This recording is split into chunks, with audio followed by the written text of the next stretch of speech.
আল্লাহ ইচ্ছা স্বাধীনতা দিছেন আমাদেরকে, রাস্তা দেখায় দিছেন। কর্মব্যস্ততা আছে বিদায়, কর্মব্যস্ততাকে আল্লাহ মাইনা নিছেন। এই জন্যই সময়গুলাকে, দিনগুলাকে, রাতগুলাকে, সপ্তাহগুলাকে, মাসগুলাকে, বৎসরগুলাকে বিভিন্নভাবে এরকম সেট করছেন যে এক রাত্র দিয়া ৮৩ বৎসর পুরা করা যায়, বরং ৮৩,০০০ বৎসর পুরা করা যায় অল্প সময় করার মাধ্যমে, অল্প সময় দেওয়ার মাধ্যমে। অল্প সময়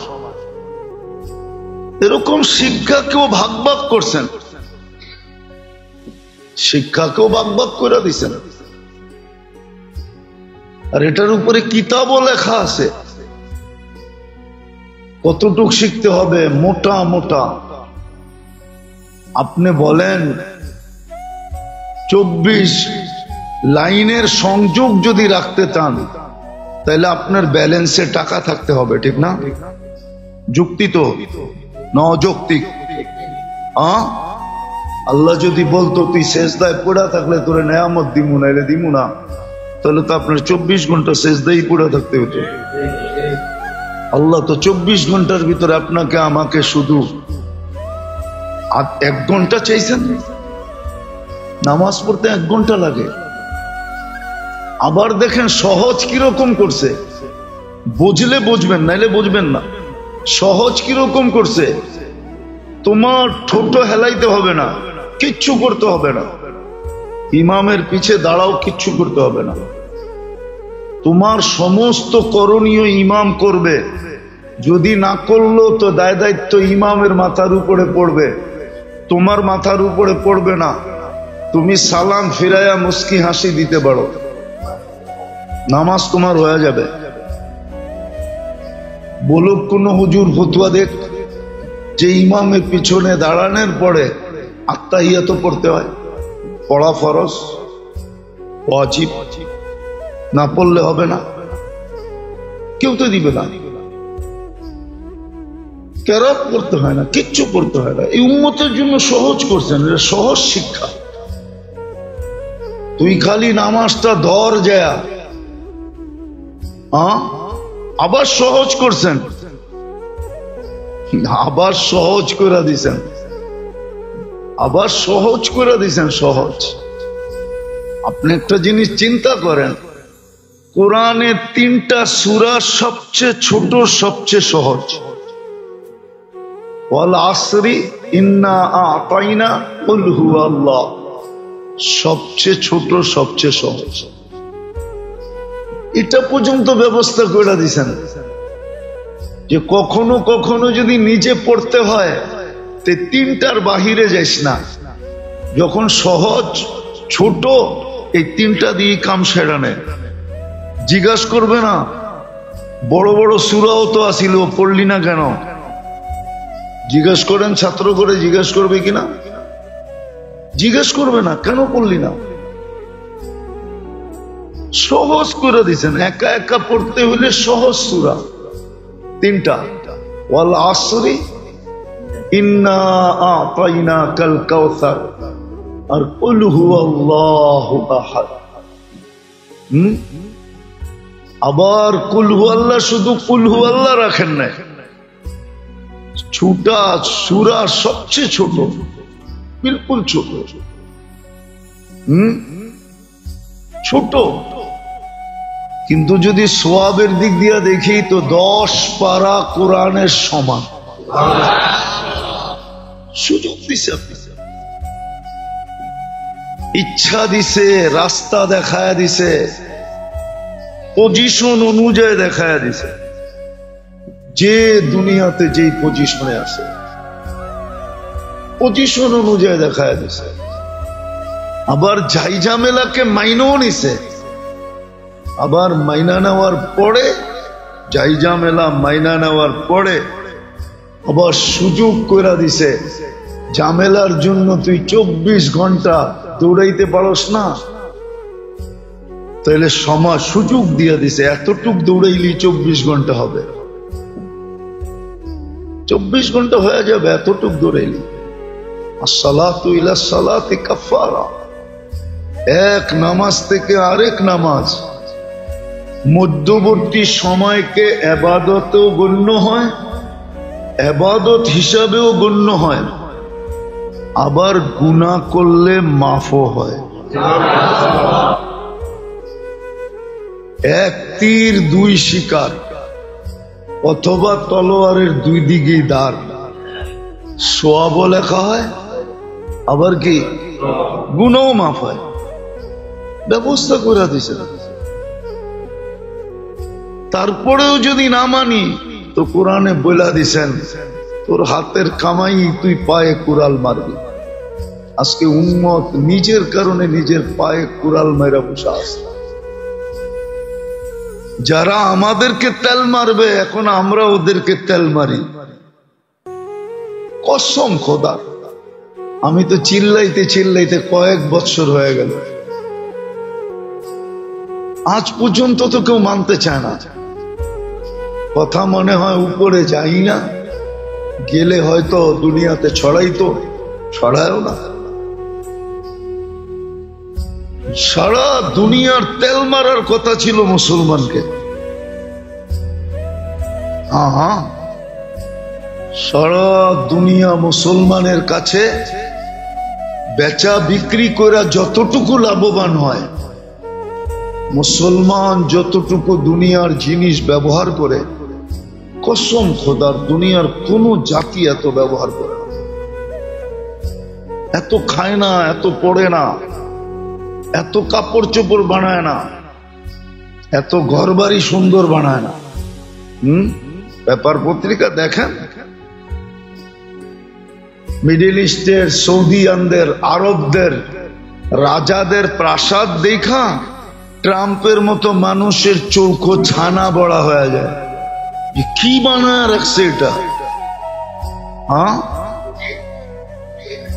ওর জিন্দেগি তো এরকম একটা প্লেন কিনতে পারতো না। 400 কোটি বিলিয়ন, 400 কোটি ডলার।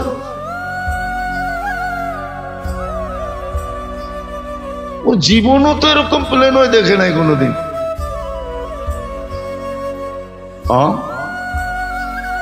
খালি উপহার দিছে ওরে। কি আল্লাহ মুসলমানের চেয়ে তো বেশি কেউ দেয় নাই, কাউরে দেয় নাই। 250 কোটি মুসলমান, উচিত ছিল 600 কোটি এদের পাও টিপতো আর তেল মারতো, হয়তো তেলই মারতো, পাওই টিপতো। একজনের ভাগে 6 জন করে পড়তো, ঘরের কর্মচারী।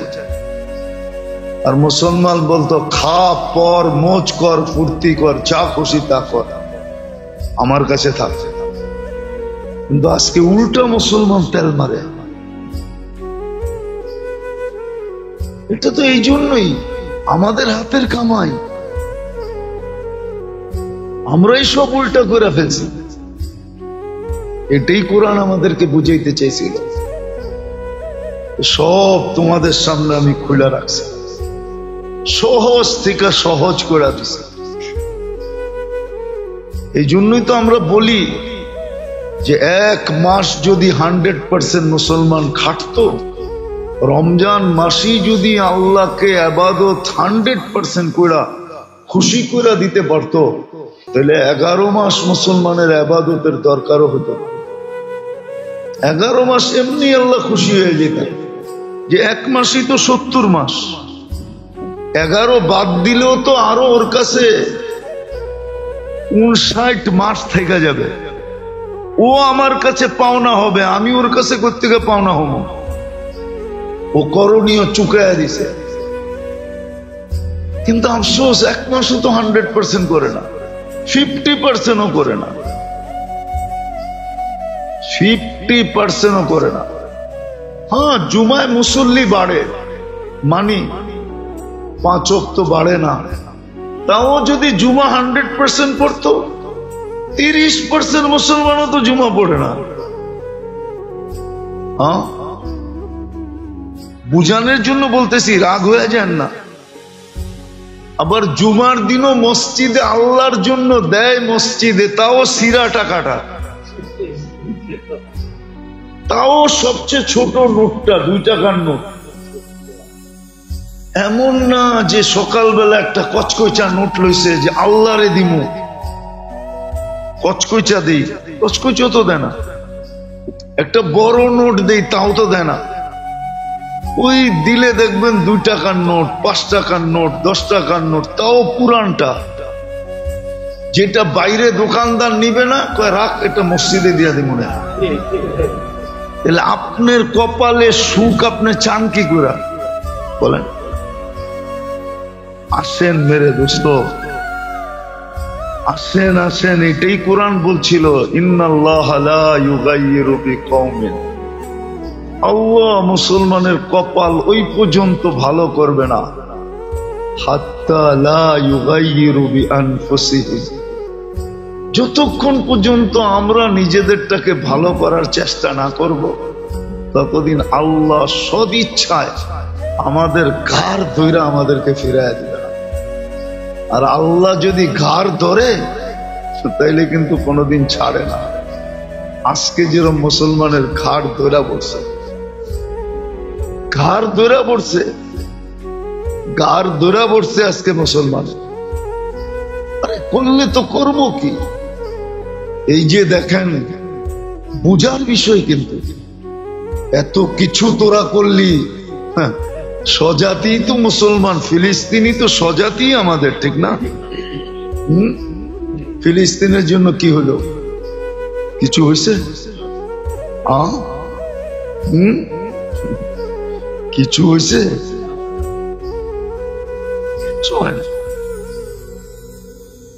হ্যাঁ, হবে, একদিন হবে, এটাই সত্য, একদিন হবে। জমানা বায়ে খাল রহতা নেই, জমানা বায়ে খাল রহতা নেই, একরকম থাকে না। আসবে, দিন আসতেছে, আল্লাহ গোলায় নিয়ে আসতেছে, গুছায়া নিয়ে আসতেছে, আসবে আসবে আসবে আসবে, দিন আসবে, অচিরেই আসবে। দেখবো আমরা ওই দিন, দেখবো ওদিনই দেখবো, ওই দিন দেখবো। হ্যাঁ, আল্লাহ রসুল বইলা গেছিলেন, ওটাই দেখছে, সাহাবায়ে কেরাম দেখছে, সাহাবায়ে কেরাম দেখছে যে পারস্যের রানীরও তোমাদের ঘরে আসবে, দেখবে দুনিয়া। একদিন এই রাজা বাদশাদের হালও দুনিয়া দেখবে, হয়তো আমরা থাকবো না, কিন্তু আমাদের জেনারেশন দেখবে। দুনিয়ায় যারা থাকবে ওরা দেখবে এদের হাল, এদের হাল কি হয়, অবস্থা কি হয়।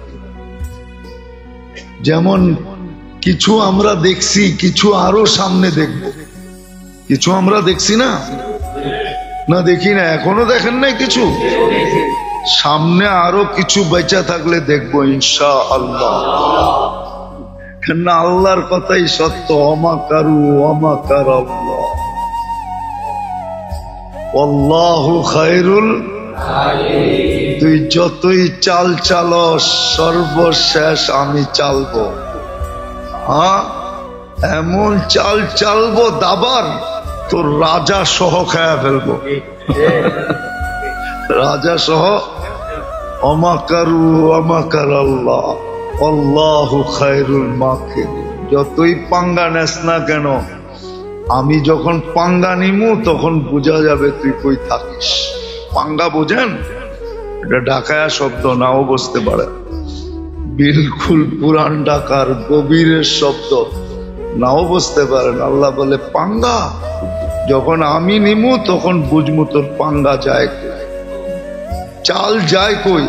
আমরা দেখবো ইনশাআল্লাহ, কিছু যখন দেখছি সামনেরটাও দেখবো ইনশাআল্লাহ। কিছু লোককে আল্লাহ সজাগ করবে ইনশাআল্লাহ। দোয়া তো আর এমনি যাবে না, দোয়া হইতেছে, জমা হইতেছে। একদিন এটা বাস্ট হবে।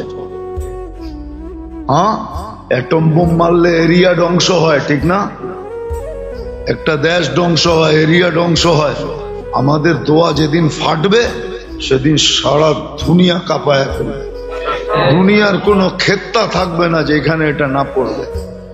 আল্লাহ আমাদেরকে এখনো ফিরে আসার সুযোগ দেন, এখনো সময়টাকে কাজে লাগানোর সুযোগ দেন।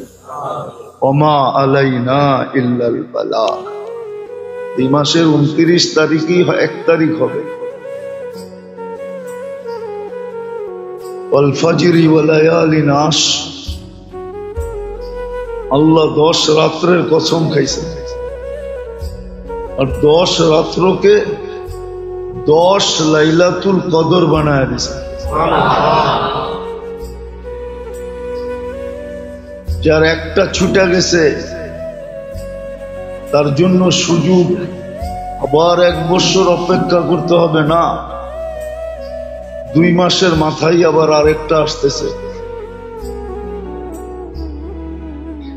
2 মাসের মাথায় শাওয়াল, জিকাত, এখন জিকাত চলতেছে, জিকাদা, তারপরেই জিলহজ। 2 মাসের মাথায় আবার নিয়ে আসতেছেন। একটা ছুটে গেছে, সামনে 10টা আছে। ধরো 10 রাত্রকে 10 লাইলাতুল কদর বানায় দিয়েছেন। প্রত্যেকটা দিনকে 1 বছরের সমতুল্য বানায় দিয়েছেন। 10 দিন 10 বছর, 10 রাত্র 10 লাইলাতুল কদর। এই ব্যবস্থাপনাও আল্লাহ দিয়া দিছেন, আর এটাও মেহেরবানি। যেন সারা বৎসরের ঝাইঝামেলা পোহানের মাঝেও অল্প সময় দিয়া, ক্ষুদ্র সময় দিয়া, ক্ষুদ্র সময় দিয়া যেন অতীত ভবিষ্যৎ দুটোটাকে ভরা নিতে পারে। অতীতেরও রিকভারি হয়, অতীতেরও পরিপূরক হয়, অতীতেরও যে কমি খামি হয়ে গেছে, শূন্য হয়ে গেছে, ওটাকে যেন ভরা নিতে পারে। আর এই উম্মত তো এতদিন বাঁচবেও না, 60-70 বছর বাঁচলেই অনেক। এই উম্মতকে আল্লাহ বেশি বাঁচাইতেও চান না। বেশি বাঁচলে বেশি খাটতে হবে, পরিশ্রম বেশি করতে হবে, এই জন্য বেশি পরিশ্রমও করাইতে চান না। বয়সেই দিয়েছেন 60-70 বছর, আর 70 বছরের ভিতরে অর্ধেকই আল্লাহ কি বলে এটাকে কনসিডার করছেন, ছাড় দিছেন, ছাড়, ডিসকাউন্ট দিছেন, অর্ধেকই ডিসকাউন্ট। 15 বছর পর্যন্ত শরীয়ত লাগু হয় না। প্রাপ্ত বয়স্ক যতক্ষণ পর্যন্ত না হয় শরীয়ত লাগু নাই, নিষ্পাপের খাতায় লেখা থাকে। আবার ডিসকাউন্ট দিছেন, যতক্ষণ ঘুমাবে ততক্ষণ কলম উঠানো থাকবে, বিরুদ্ধে কিচ্ছু লিখবে না। বরং দেখা যায় কলমকে পক্ষে লেখার জন্য একজন তো বিরুদ্ধে কিচ্ছু লেখে না, বিদায় কলম উঠায় রাখে। মাইনা নেন, বাম দিকেরটায় গুনাহ লেখে, বাম দিকেরটা কলম উঠায় বসা থাকে, কিছু লেখে না। আর অনেক সময় দেখা যায় ঘুমে আসে, তারপরও ফেরেশতা সওয়াব লিখতেছে। যেমন এশারের নামাজ বাজমাত পড়লো, ফজরের নামাজ বাজমাত পড়লো, এই জন্যই তো আল্লাহ রসুল বলছিলেন, লাউ ইয়ালামু উম্মতি মা ফিল আতামা, আমার উম্মত যদি জানতো এশারের নামাজে কি রাখা আছে, লা আতাইতুহু হাবওয়ান, তাহলে এশারের নামাজে হামাগুড়ি দিয়ে আসতো। এশার নামাজে কি রাখা আছে, আমার উম্মত যদি জানতো যে ফজরে কি রাখা আছে, তো ঘুমের কারণে ছুটা যাওয়ার যদি ভয় থাকতো, তাহলে ফজরের নামাজ না পড়া কেউ ঘুমাইতো না, হামাগুড়ি দিয়ে হলো ফজরে আসতো। যতই কষ্ট হোক ফজর কখনো ছাড়তো না। কিন্তু আফসোস তো এখানেই, কেননা ফজর আর এশা যখন পড়ে সারা রাত্র ফেরেশতা ইবাদত লিখতে থাকে। এমন না যে এক টানে ইবাদত থেকে ফেরেশতা ঘুমায় যায়, এমনও তো না। ফেরেশতা তো সারা রাত্র সজাগ থাকে আর মুহূর্তগুলোকে ইবাদত ইবাদত ইবাদত লিখতে লিখতে ফজর করে ইবাদত লিখতে থাকে। তো যেটা বুঝাইতেছিলাম, আল্লাহ করুক বুঝে আসুক, বুঝে আসুক, বুঝে আসলে কাজে দিবে, আর নাইলে তো জীবনটা তার গতিতে কেটেই যাবে, আমাকে ঠিকানায় পৌঁছেই দিবে। মৌতের রেখায় পৌঁছানো এটা জীবনের গতির দায়িত্ব, সে আমাকে মৌতের রেখায় পৌঁছেই দিবে। সত্য এটাই। তারপরে খুব সময় পাওয়া যাবে, সময়ও পাওয়া যাবে, ব্যস্ততা মুক্তও হব, কিন্তু সময় পেলেও দাম হবে না, ওটার কোনো দাম নাই। ব্যস্ততা মুক্ত হইলেও কোনো মূল্যায়ন নাই, কোনো মূল্যায়ন হবে না, ওই সময় করার কোনো মূল্য নাই। আজকেই মূল্য আছে। এই জন্য আল্লাহ মানুষের উপর এটা মেহেরবানি করছেন যে মানুষকে আল্লাহ পজিশন হিসাবে, দুনিয়ার অবস্থান হিসাবে প্রত্যেক ব্যক্তিকে বুঝাইছেন, আর চেষ্টা শেষ মুহূর্ত পর্যন্ত করছেন। আল্লাহর মতো সত্তা, আল্লাহর মতো জাত, আল্লাহর মতো সত্তা কণ্ঠনালীতে রূহ আসা পূর্ব মুহূর্ত পর্যন্ত অপেক্ষায় থাকেন যে বান্দা তওবার হাত উঠায় কিনা। যদি তওবার হাত উঠায়, কণ্ঠনালীতে রূহ আসার পূর্ব মুহূর্ত পর্যন্ত, কণ্ঠনালীর থেকে রূহ অতিক্রম হওয়ার পূর্ব মুহূর্ত পর্যন্ত আল্লাহ অপেক্ষা করেন যে তওবার হাত উঠায় কিনা। আবার গ্যারান্টি সহকারে হাত উঠাইতে দেরি, আমরা মাফ করতে দেরি করব না।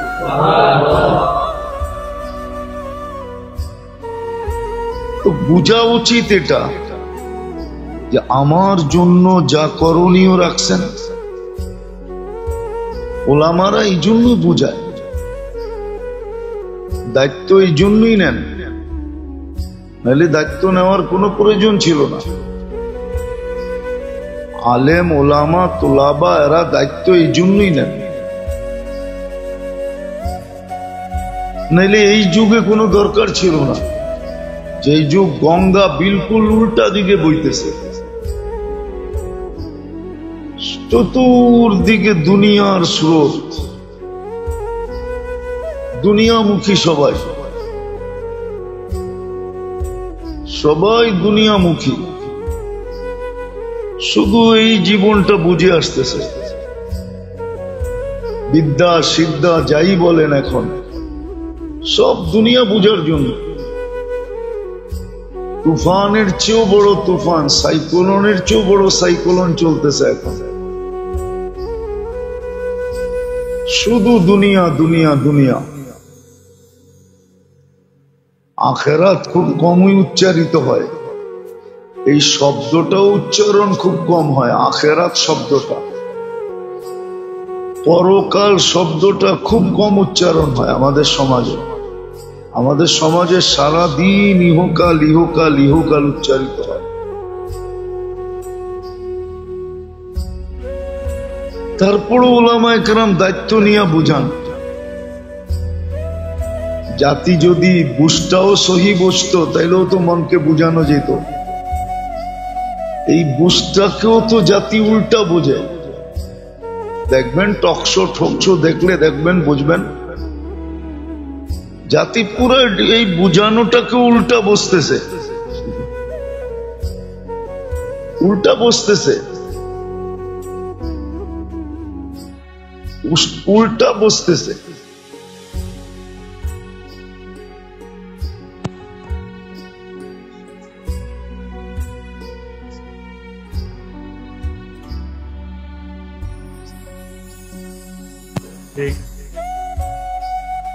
ঘরের মহিলা তো রাজরানী, ঠিক না?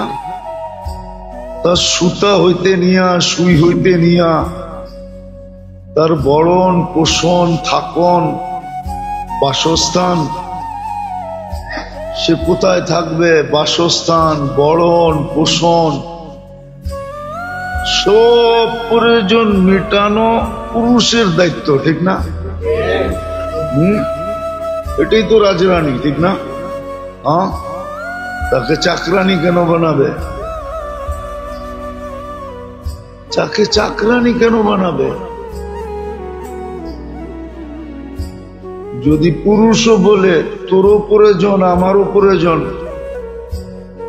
তোরও প্রয়োজন আমারও সমান অধিকার যখন, তো তোরটা তুই কামায়া মেটা, আমারটা আমি কামায়া মেটাবো। প্রয়োজন হলে তুই আসিস, তাও ওই সময় যখন আমার প্রয়োজন হবে। দুইজনের প্রয়োজন যখন একসাথে মিলবে তখন তোর সাথে আমার প্রয়োজন মেটাবো, তুই আমার সাথে তোর প্রয়োজন মেটাইস।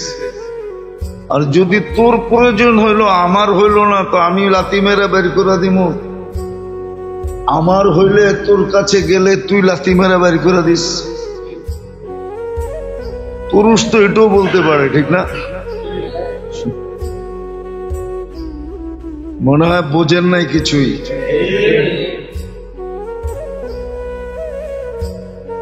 বুঝতেও চায় না, ওলামা বুঝাইতে চায় কিন্তু বুঝতেও চায় না, বরং এটা উল্টা বোঝে না। এরা উল্টা করতেছে, এরা উল্টা করতেছে। বাংলার প্রবাদ বাক্য সত্য, বললাম না, ইচ্ছা স্বাধীনতা দিছেন বিদায়। বাংলার একটা কথা আছে, বাংলায় আজ বুঝবি না বুঝবি কাল, পরেরটা আপনারা মিলায় লয়েন। কপাল থাবড়ায় মারবি গাল। আমি জায়গা চেঞ্জ করে নিলাম আর কি, জায়গাটা আমি চেঞ্জ করে দিলাম। কপাল থাবড়ায় মারবি গাল। আমাদের তো কিছু হবে না, হবেও না আর হবেও না। হ্যাঁ, আলহামদুলিল্লাহ সুম্মা আলহামদুলিল্লাহ। আপনারা বলেন আর না বলেন, আমরা বলি, খুব বলি আলহামদুলিল্লাহ সুম্মা আলহামদুলিল্লাহ, কুঠিবার আলহামদুলিল্লাহ। আমাগো কপালে আল্লাহ যেগুলা লাগাইছে ওটি একবারও রাস্তায় নামবো না আন্দোলন করতে। আপনাদের গুলাই রাস্তায় নামবে আন্দোলন করতে, আমাদের গুলা কোনোদিন নামবো না। ওটি পিটাইলেও নামবো না। ওইগুলো তো বলবো তুই জানিস না কি সুখে আছি। ওই আহমদ ইবনে হাম্বল রহমতুল্লাহ আলাইহির কথা মতো বলবে। যদি জানতো বাদশার ছেলেরা আমরা কত সুখে আছি, তাহলে রাজত্বর জন্য লড়তো না, আমাদের থেকে সুখ ছিনায় নেওয়ার জন্য লড়তো। আমাদের গুলা কোনোদিন রাস্তায় নামবে না অধিকারের জন্য। আমাদের গুলা জানে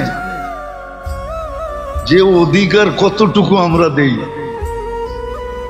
ওরা কতটুকু সুখী এটা ওরা জানে। আমাদের গুলা বোঝেন কি? দিনদার ওলা, দিনদার, দিনদারকেও যোগ করলাম। দিনদারের কপালে যেটি আল্লাহ মিটাইছে চুটাইছে, আর হুজুরদের গুলা কোনোদিন নামবে না রাস্তায়। পিটায়ও কেউ নামাইতে পারবে না, বলবে তুই জানিস না কত সুখে আছে। তোর ঘরে সুখ নাই, আন্দোলন কর, যত করতে মনে চায় কর, কিন্তু আমরা করব না। আমরা রাজরানীর থেকে চাকরানি হইতে চাই না, আমরা রাজরানী আছি, রাজরানী। যদি বলবো দামি কাপড় পরো না, দামি কাপড় রাখা আছে উপরে, পরবো, খুব পরবো, দেখায় দেখায় পরবো, খুব পরবো, উপরে রাখা আছে। আর আলহামদুলিল্লাহ সুম্মা আলহামদুলিল্লাহ, কম পয়সার বরকতের কাপড়ের ভিতরে যে স্বাদ আছে, আপনার লাখ লাখ টাকার লেহেঙ্গার ভিতরে ওই স্বাদ নাই। যে বাড়িতে জিজ্ঞাসা করেন বউ পাঠায়া, যে তুই যে কম দামেরটা পয়রা বসে আছো সেটার ভিতরে কিরকম স্বাদ, তুই পড়লে বুঝবি, না পড়লে বুঝবি না। মিষ্টি কোনোদিন বয়ান দিয়ে বোঝানো যায় না। মিষ্টি তো জিহ্বায় লাগাইলেই বোঝা যায় যে এটা মিষ্টি, এটা বয়ান দিয়ে বোঝানো যায় না। যে এটা আমার আলোচ্য বিষয় না, কথায় কথা চলে আসলো এই জন্য বললাম, কথায় কথা চলে আসলো এই জন্য বললাম, বুঝবে। আজকে ওরাই চিল্লায় যারা বঞ্চিত, ওরাই চিল্লায় যারা, আর বঞ্চিত হবে না কেন? খুদ ফাঁসা কয়েদ মে বুলবুল ক্যা খাতা সৈয়াদ কি, কবির কথাই তো সত্য। खुद फंसा कैद में बुलबुल क्या खाता सैयाद की, गुल पे आशिक हो के बुलबुल जिंदगी बर्बाद की। নিজেরাই তো নিজেদের জালে ফেসে গেছে, কারো তো করণীয় এখানে কিচ্ছু নাই। নিজের জালে নিজে ফাইসা, এখন নিজের সুখ সব হারায়া এখন চিন্তা করতেছে দেখি সমান অধিকার নিয়ে কিছু সুখ পাই কিনা। নিয়া দেখো সুখ পাও কিনা, নাও, করো আইন পাস, নাও, দেখো সুখ পাও কিনা। তোমাদের বান্ধবীরা সুখে আছে কিনা দেখো। আমি না অনেকবার বলছি তো, সুখ তো হইল এইটা যে কনকনে শীত, দুইজনে ঢুকছে ল্যাপের ভিতরে আর গলা জড়ায় ঘুমায় আছে, দুপুরে উঠলে যা মিলবে তাই খাবো, অসুবিধা নাই। এটা সুখ না কনকনে শীতের ভিতরে সকালবেলা উঠা দুইজন দুই দিকে দৌড়াইতেছে, কামাইতে হইব, এটা সুখ? সুখের আশায় সুখের ল্যাপ ছাইরা সুখের পিছে দৌড়াইতেছে। কনকনে শীতের দিন তো মজা হইল সকালবেলা ল্যাপ লয়া ঘুমায় থাকা, এর চেয়ে সুখ আর কি আছে? তাও যদি দুইজন একসাথে হয়, বাকি ছোট ছোট পোলাপান আছে বললাম না, লাউড স্পিকারও বাইরে খোলা আছে বললাম না, নাইলে ভাঙ্গা চুরা বলন যায় একবারে। সুখ তো এটার ভিতরে। বুড়ারে জিজ্ঞেস করেন, হেও আমার কথায় বলবে এটাই সুখ। সুখ এটা না যে দুইজনই সকালবেলা উঠলো আর সুখ তালাশ করার জন্য কনকনে শীতে কাঁপতে কাঁপতে ছুটতে থাকলো, এটা না সুখ না। তো যেটা বুঝাইতেছিলাম, যেটা আল্লাহর ইহসান, আল্লাহ আমাদেরকে বুঝাইতেছে, ইচ্ছা স্বাধীনতা দিয়া বুঝাইতেছেন, রাস্তা আমাদের সামনে খুলে দিছেন, দেখায় দিছেন কোন রাস্তায় তুমি চলবে। যেখান থেকে যাত্রা ওইখানে আবার কি করে পৌঁছবে, যাত্রা তোমার জান্নাত থেকে, জান্নাতে কি করে পৌঁছবে দেখায় দিছেন। এই দুনিয়ায় তোমার সুখ কিসে হবে? মানুষ তো সুখই তালাশ করে, সমান অধিকার তো সুখের জন্যই, ঠিক না? কি সুখের জন্যই তো। যদি সমান অধিকার সুখের জন্যই হয়, তাহলে তো নিয়ম এটাও হইতে পারে কয়েকদিন পরে হবে, আইন পাশ হোক তাহলে হবে। যেমন ছেলের কাবিন দিতে হয়, কয়েকদিন পরে মেয়েরও কাবিন দিতে হইব। লেখা রাখেন, ছেলেরাও বলবে 5 লাখ আমি দিমু, 5 লাখ তুমি দিবা, তাহলে বিয়া করবো, নাইলে করবো না। মেয়ের বাবা তো এখনই যৌতুক লইয়া পেরেশান, যৌতুক লইয়া তো এখনই মাথা পেরেশান, ঠিক না?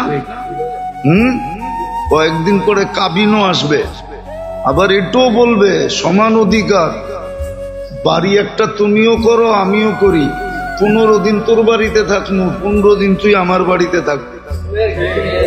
আর 15 দিন যদি বাড়ি না করতে পারোস তাহলে তোরে রাস্তায় রাখবো। কেন সমান না? মাস সমান করে ভাগ করে নেবো না? আবার খাটও কিনাইব, 15 দিন তোর খাটে ঘুমাবো, 15 দিন তুই আমার খাটে ঘুমাবি।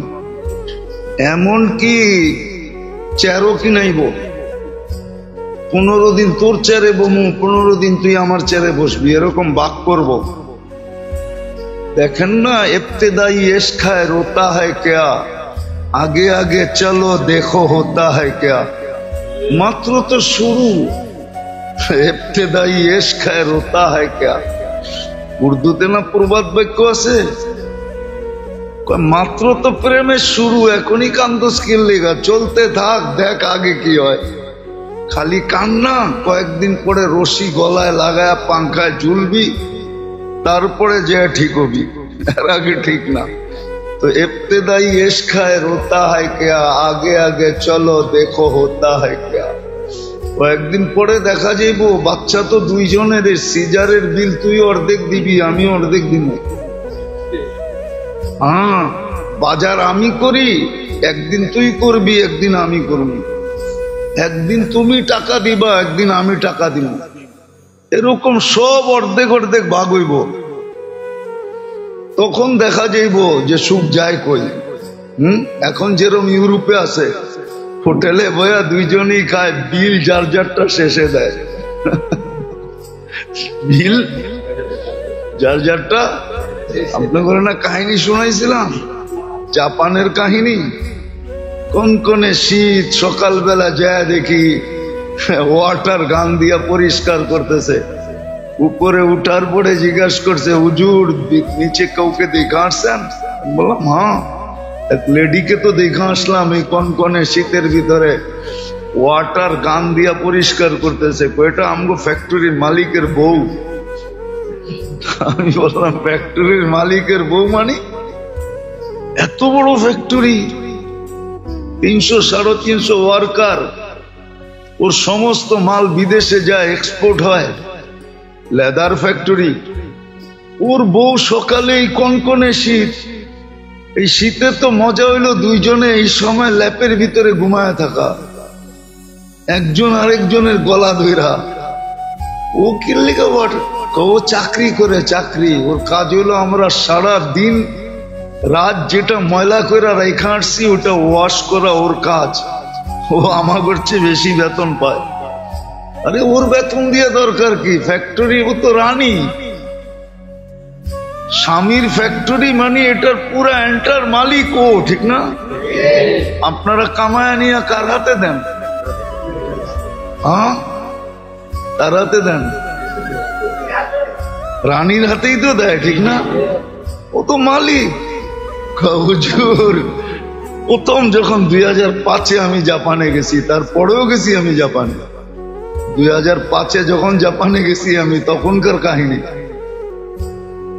তো বলতেছে, হুজুর ও যে হোটেলে খাবে পয়সা দিবে কে? ও যে জুয়া খেলবে পয়সা পাবে কোত্থেকা? ও যে ড্রিঙ্কস করবে এটার পয়সা দিবে কে?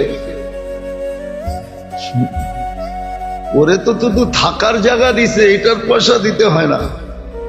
গড়ে খাইলে এটার পয়সা দিতে হয় না। ও যে আউট ফ্যাশন করবে এটার পয়সা কে দিবে? এই জন্য চাকরি করে ওটার পয়সা উঠাইতে হয়। তো চলো, সুখ দেখা যাবে সামনে কতটুকু হয়, সুখ দেখা যাবে। বেঁচে থাকলে আমরাও দেখবো, এখনো তো দেখি।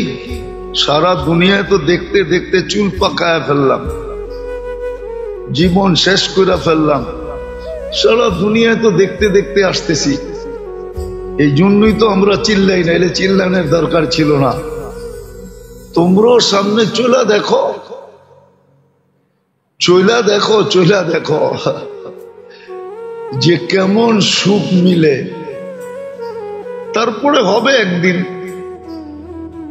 হবে একদিন, নিজেরাই বলবে, কিন্তু ওই দিন আর ফিরার রাস্তা থাকবে না।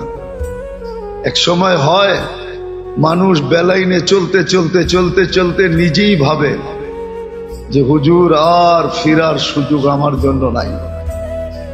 আমরা মাঝে মাঝে জিজ্ঞাসা করতাম টেররদেরকে, তাবলীগের কাজে তো ওদের কাছে যাওয়া হইতো,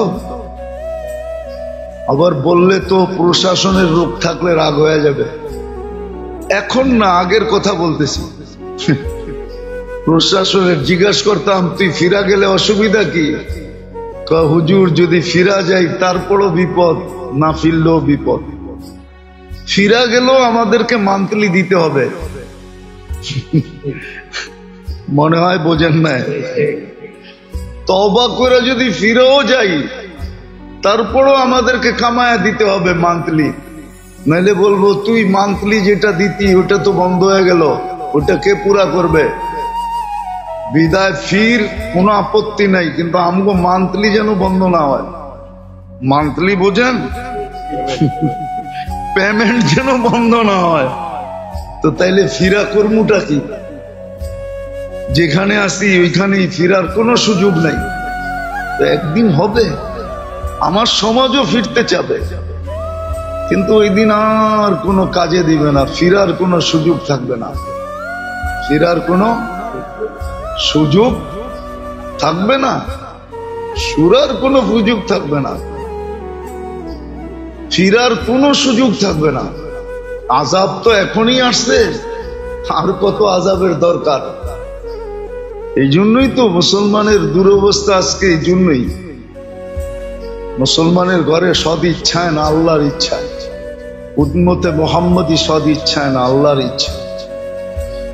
সুখের জীবনটা আমাদের জন্যই সিলেক্ট করছিলেন আল্লাহ, নির্বাচিত করছিলেন। সুখের জীবন তোমাদেরকে দিব, নাহলে কোরআন হায়াতান তাইয়্যিবা কেন বলতো? সুখের জীবন তোমাদেরকে দিব, তাহলে হাদিসে কেন আসতো কাফফালাল্লাহু লাহুর রাহা ওয়ার রাহমা? সুখ শান্তির দায়িত্ব আমরা তোমাদের নিলাম, তাহলে এটা কেন হইতো? কিন্তু আফসোস, যার জন্য যেটা নির্ধারিত করছেন, যেই জিনিস যার জন্য নির্ধারিত, যতটুক নির্ধারিত পজিশন হিসাবে, অবস্থান হিসাবে, কেউ শিখে না। শিখাইতে চাইলেও শিখতে চায় না। এটাকে ভুল ব্যাখ্যা করে, ভুল ব্যাখ্যা। মাঝে মাঝে টক শো দেখলে দেখা যায় কেমন ভুল ব্যাখ্যা করতেছে। মনে হয় যে ও ভাবেই না যে আল্লাহ বলতে কিছু আছে, ওকে কেউ অস্তিত্ব দিছে, কন্ট্রোল করে, এটা ও ভাবেই না। অথচ দেখলে দেখা যাবে এরকম লোক টক শোতে বসে কথা বলে পাও অর্ধেক কবরে চলে গেছে। যে নাম বলা যায়, নাম বললে আপনারা চিনবেন, কিন্তু নাম বলতেছি না। টক শোতে এরকম এরকম, আবার ওরা বলে নেতা, জাতির লিডার বলে, জাতিকে বলে উন্নতি দিবে, সুখ দিবে, শান্তি দিবে। মনে হয় যে ওই ভান্ডারিগো কথাই সত্য, মনে হয় আর কি। ভান্ডারিরা কয় না আল্লাহর দন নবীরে দিয়ে আল্লাহ গেছে খালি হইয়া, নবীর দন অমুককে দিয়া নবী গেছে খালি হইয়া, নবীর দন পায়া খাজায় শুয়া আছে আজমিরে দেরে বাবা দে। তো গো টকশো শুনলো মনে হয় যে আল্লাহ সবকিছু ওরে দিয়ে দিছে। হ্যাঁ, আল্লাহ সব ওকে দিয়ে দিছে। কালকেই শুনতেছিলাম একজন বলতেছিল নেতা, বিশাল নেতা, নাম বলবো না, বলতেছিল এই হুজুররা বলেন 95 নিম্ন বংশের লোক।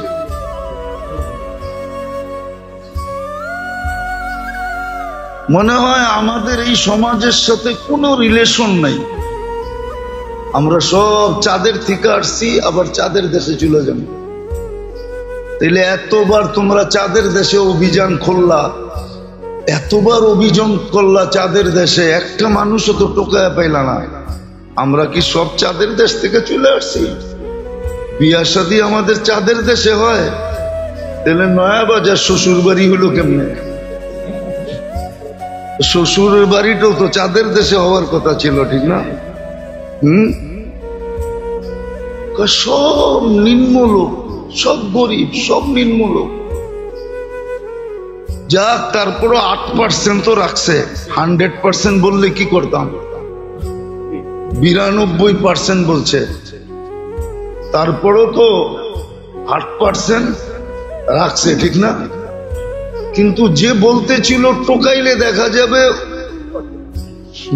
টোকাইলে ওর বংশ বলি, টোকাইলে দেখা যাবে ও বিলকুল ক্ষেতের তে বাঙ্গাল হয়ে আইছে, পুরা ক্ষেত। অ্যাড্রেসও বলা যায় কোন জায়গার লোক। আমাদের চেয়ে বেশি নসল তো আপনারা জানেন না, জানেন? এইখানে কে আছে পর্দাদার নাম করতে পারবেন? আমি আমার 12 পুরুষ পর্যন্ত বলতে পারবো। কত? আরে 12 পুরুষ না, 16 পুরুষ বলবো। আরে 16 না, একবারে 1400 বছর আগে হুজুর ইসলাম পর্যন্ত মিলাই দিব। ওইখান থেকে আদম আলাইহিস সালাম পর্যন্ত মিলাই দিব। আপনি তো পর্দাদার নাম বলতে পারবেন না, টক শোতে বসে টক টক করেন। আবার এ বলে জাতির উন্নতি করব, নেতা। এক একটার কথা শুনলে হায় হায়, সবর করো, আসতেছে দিন। নবীরা এটাই বুঝাইতেছে, ইন তাসখারু মিন্না ফা ইন্না নাসখারু মিনকুম কামা তাসখারু। আজকে মজা লও, অপেক্ষা করো, আসতেছে দিন। মজা তো আমরা নিব, দুনিয়া তোমার সাথে মজা নিবে। এমন মজা নিবে, তখন এই টক শো এটাও রাখা আছে আল্লাহর কাছে সুরক্ষিত। কোনো কিছু হারায় যায় না। হারায় যাবে কোত্থেকে? 3 ধরনের চৌকিদার তো লাগাইছেন, কোত্থেকে হারাবে? ইয়ালামু কিরামান কাতিবিন ইয়ালামুনা মা তাফআলুন। তোমার সব কর্ম ভিডিও হইতেছে, ভিডিও এইখান থেকে আবিষ্কার হয়েছে।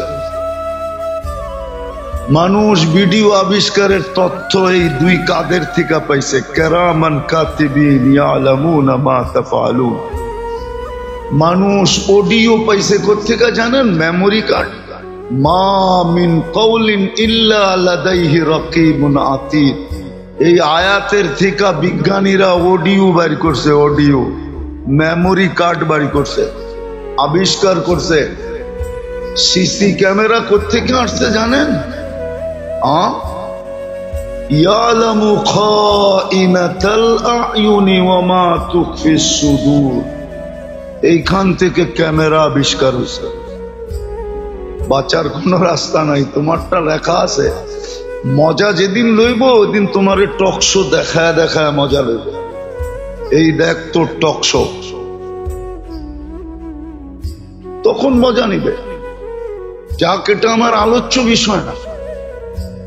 আমার আলোচ্য বিষয় ছিল দুনিয়ার প্রত্যেকটা বস্তু কিন্তু আমাদেরকে ধোঁকা দিতেছে, বিদায় বুঝতে পারতেছি না।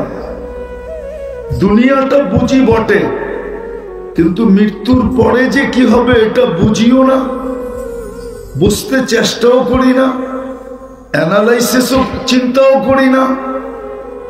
চলতেছে জীবন, কিন্তু আসলে আখেরাত এত সহজ না। সহজ যদি হইতো তাহলে হাজারো কোটি মানুষকে কাঁদায় দিত না। আমরা তো ভাবি আমরাই বড় বুদ্ধিমান, শিক্ষিত, এটা সেটা। এটা আমাদের নিচক ভাবনা। রাগ হয়ে যাবেন বলবো? বলবো না? রাগ হয়ে যাবেন? দুনিয়ার যত বড় শিক্ষাই হোক না কেন, এটাকে সাধারণ শিক্ষা বলে, জেনারেল, ঠিক না? জেনারেলের ইংলিশে বাংলা তর্জমা কি?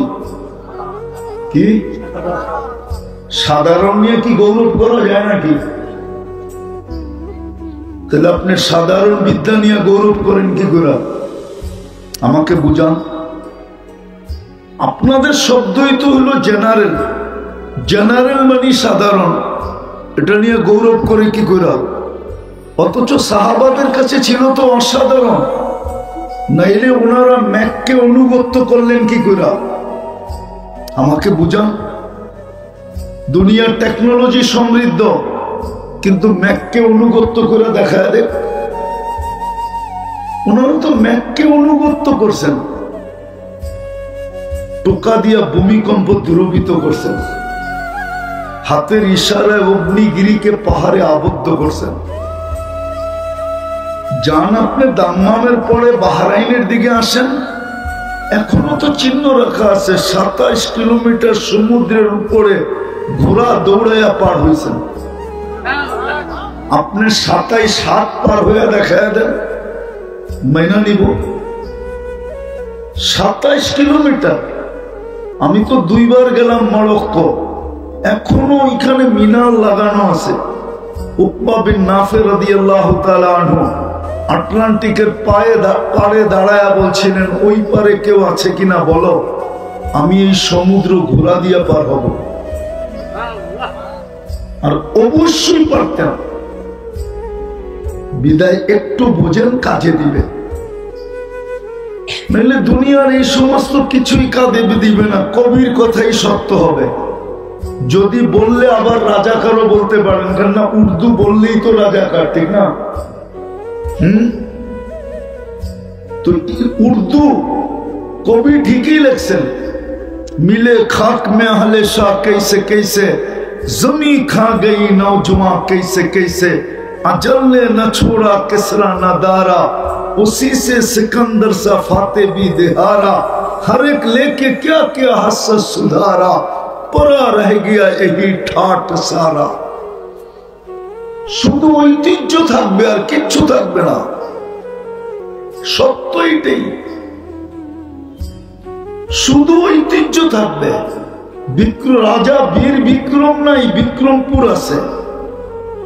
বাওয়াল রাজা নাই, কিন্তু বাওয়ালের জমিন নিয়ে এখনো কেস আছে বসুন্ধরার সাথে, নাই, কিন্তু বাওয়াল রাজা নাই। সত্য এটা, ঐতিহ্য থাকবে। এজন্য যেটা বুঝাইতে চেয়েছিলাম, একটু সময় 10-15 মিনিট বুঝাবো। যিনি আমাদেরকে মুসলমান আর উম্মতে মুহাম্মদী হিসাবে নির্বাচিত করছিলেন, উনি এই ছোট জীবনটা কাটানোর একটা চিত্র দিছিলেন। চিত্র, ছোট একটা চিত্র দিছিলেন যে দুনিয়াতে সুখে তোমরাই থাকবে, দুনিয়াতে ইজ্জতের মালা তোমাদের গলাই থাকবে, দুনিয়ায় নিরাপদ তোমরাই থাকবে, দুনিয়ায় সবচেয়ে উঁচা তোমরাই থাকবে। পাখির মতো আমি তোমাদেরকে পালবো। কিসের মতো?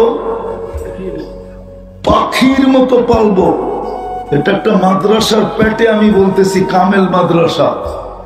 জিজ্ঞাসা করেন ওনাদেরকে, ওমর রাদিয়াল্লাহু তাআলা আনহুর জামানায় দুধ যখন বাচ্চা ছেড়ে দিত, মার দুধ, তখন বাচ্চার বাতা হইতো, বাতা দেওয়া হইতো। একদিন নামাজে খুব কান্না, বাচ্চাদের কান্না অতি মাত্রায় হইতেছিল। তো নামাজের পরে জিজ্ঞাসা করতেছিল যে মায়েরা কি করে, নামাজের ভিতরে বাচ্চাদের এই অতি মাত্রায় কান্না, বাচ্চাদেরকে কি সামলায় না? তো এক সাহাবী সাহস করে বলে ফেলছেন, আমিরুল মুমিনিন, আপনি তো সিদ্ধান্ত, আপনার তো নিয়ম হইল বাচ্চা যখন দুধ ছেড়া দিবে তো বাতা দিবেন, বিদায় মায়েরা দুধ ছাড়ানোর অভ্যাস করতেছে,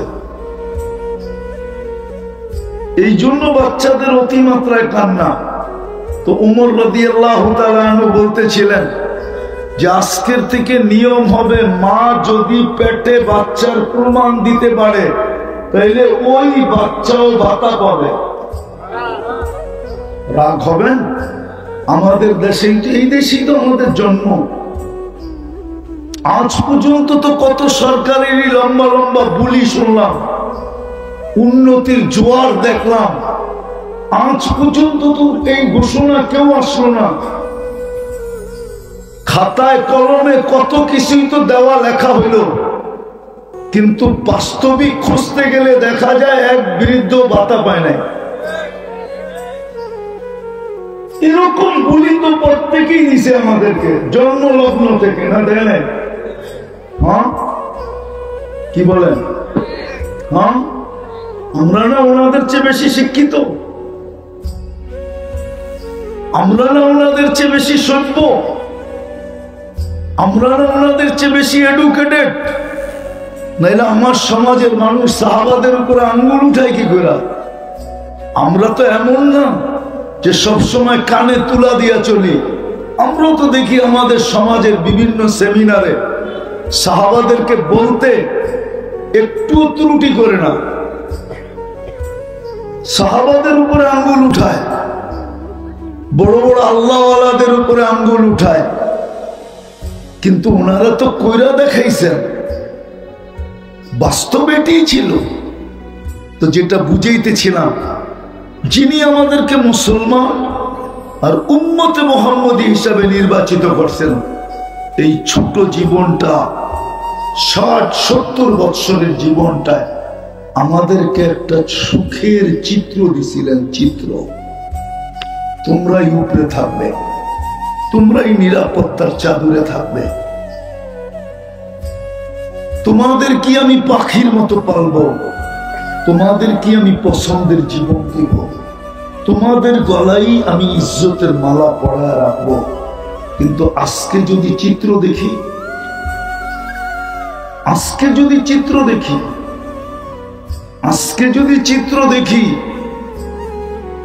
যে 60টা মুসলিম দেশ হওয়া সত্ত্বেও, ভালো মতে বুঝার, কিন্তু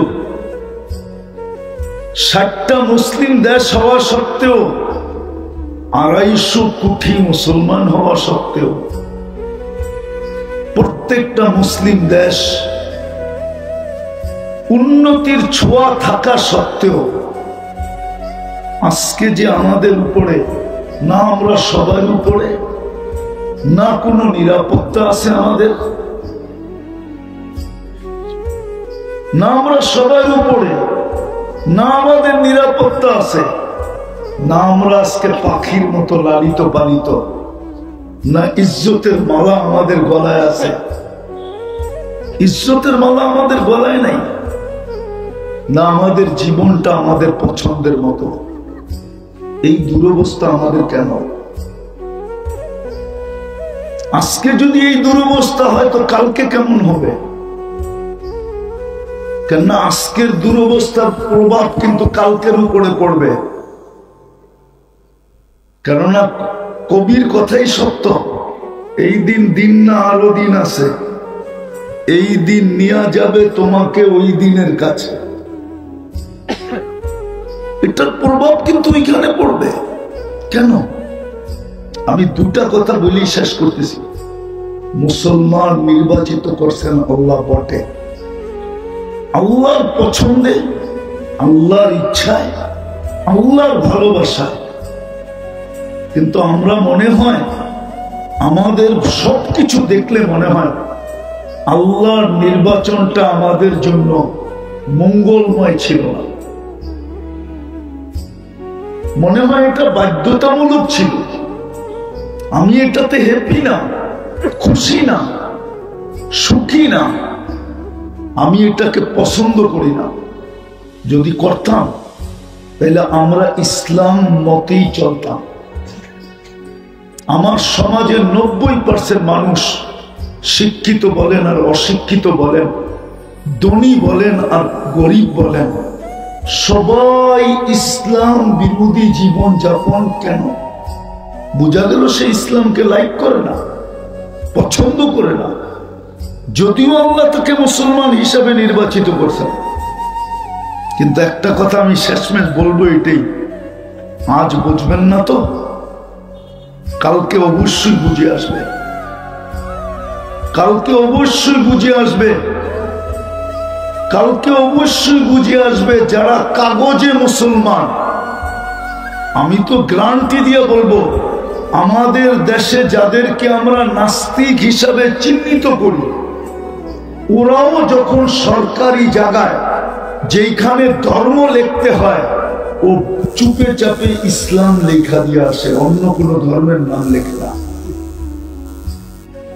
আপনার বিশ্বাস হয় না? যারা আমাদের দেশে চিহ্নিত নাস্তিক, আপনি